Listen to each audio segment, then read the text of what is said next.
Strength training has turned into a flexibility contest these days. Instead of thinking, how can I distribute load through my muscles properly, it's become, how far can I go into this crazy range of motion? And in this video, I'm gonna tell you why that's not only hurting your gains, but it's keeping you stiff, immobile, and it's keeping you from performing like you used to. Whether that's cutting or sprinting or doing the same moves that you used to confidently do, I'm gonna tell you why that's not working and why it's actually hurting you, and how to lift and practice movement instead. So first thing you gotta understand is how our joints work and how our joints are stabilized.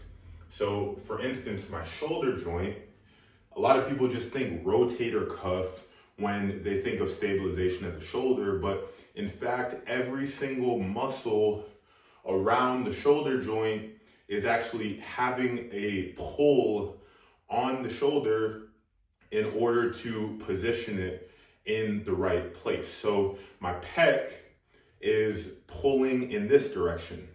My trap is pulling in this direction. My delt is pulling in this direction. So everything is pulling in different directions.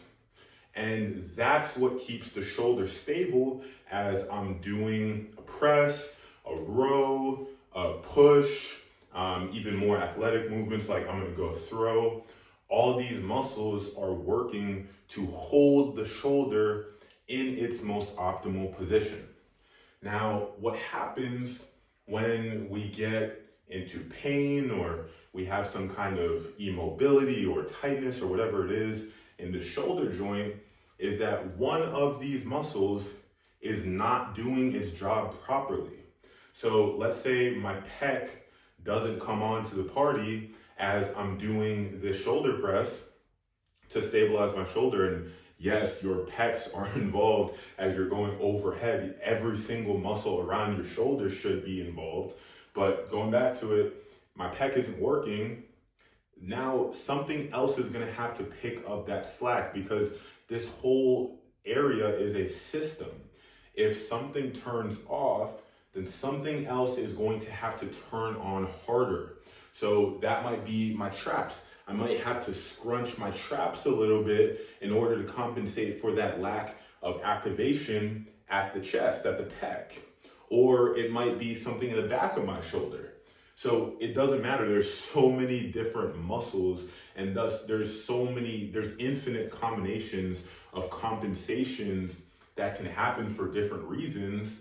But what you need to know is that your shoulder, every single joint, and really your entire body is a system.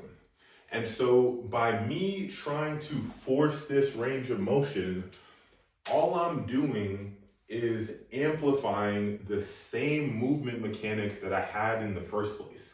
So if I get to this point in a lunge where I'm moving my knee over my foot, right? The classic exercise that's getting super popular these days.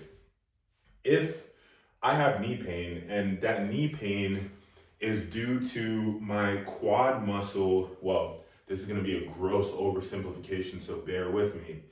But if it's due to my quad muscle not really activating the way that it needs to, or let's even say my hamstring not exerting that same, the right level of pull on the knee joint in order to stabilize it, well, me going further isn't gonna change that. My hamstring or my quad are still not going to be working. It's actually harder to bring things online the further you go into a range of motion because of how the physics are set up. So what's more beneficial isn't to think, oh, I just got to get more range of motion for the sake of range of motion. The goal is to be more precise and high quality when it comes to movement. So going back to the shoulder example, you want to learn, number one, what does it feel like to have a stabilized shoulder? So a really good exercise to practice for that is just simply holding this position right here. And so I like to start with isometrics when it comes to progressions, because isometrics, it's basically just holding your position without any kind of movement. And this allows you to start bringing awareness to the areas that aren't coming online. It allows you to really start feeling where there's disconnections, where something is too tight, too overactive, where something isn't working hard enough, and how all of these muscles work together to stabilize that shoulder and hold that movement. So that's why I like isometrics as a starting point for any progression that I do with any of my clients. So especially if they're coming off of an injury or coming off of some kind of pain, I really like to re-educate their body by just simply teaching them how to hold, getting them into these positions and letting the positions essentially teach their body how to stabilize through the joints that are being worked. And so you can do that isometric and then progress into movement. So a good example, again, the shoulder. All right, now you feel your pec being loaded. You feel your delt working. You feel your lat coming to basically make a platform for this shoulder to sit on. You feel everything engaging around the shoulder. You don't feel the straps working too hard. You feel nice and good aligned posture through the entire chain. Okay, now we're going to progress into that movement. So you're going to go there, and in that same feeling of connectedness, you're going to now move. Now, what you'll find when you do that is that it's going to be more difficult, more challenging, of course, to hold that same activation pattern. So you want to be extra vigilant about maintaining that, and notice where in the movement does it get disconnected. So for instance, again, going back to the pec not working well, I'm going up in this press. In the bottom, I feel my pec really stabilizing the shoulder joint. Everything feels nice and smooth. And then as I go up, I get to about like right here, not even that far in the range of motion. And I'm like, oh wow, my pec turned off. Let me, instead of pushing to the top and compensating some way for my lack of pec activation, let me take my time, breathe in that position, literally hold it here, breathe, because this is work right here. Even though you're not moving, this is work right here. You're re-educating your whole system on how to coordinate efficiently in this specific position. And that's the prerequisite to you being able to do it smoothly in continuous motion. And then you do it in this simple press, you're able to keep everything coordinated and connected. And now when you go to throw, or you go to swing a bat, or swing a golf club, or shoot a basketball, whatever it is, your shoulder is now primed to be more connected. And you still have to work on it in increasing levels of intensity, because you can't just go straight from a shoulder press and getting that down and just hoping that it's going to stick in a basketball shot or whatever else.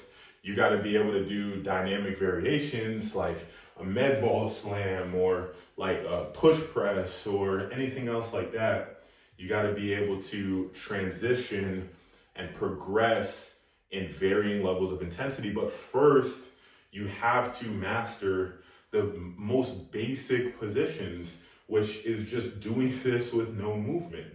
And so the same thing applies to the lower body as well, really any point in your chain.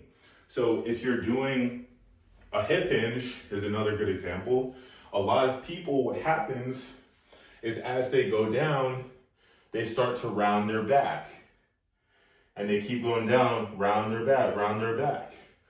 And they keep doing that and they keep just fighting it. They're just like, oh, I just gotta get down lower. I gotta touch the ground with the weights. That's completely arbitrary if the weights touch the ground or not. What you should be looking for is your spinal positioning and how your core and your hips are activated.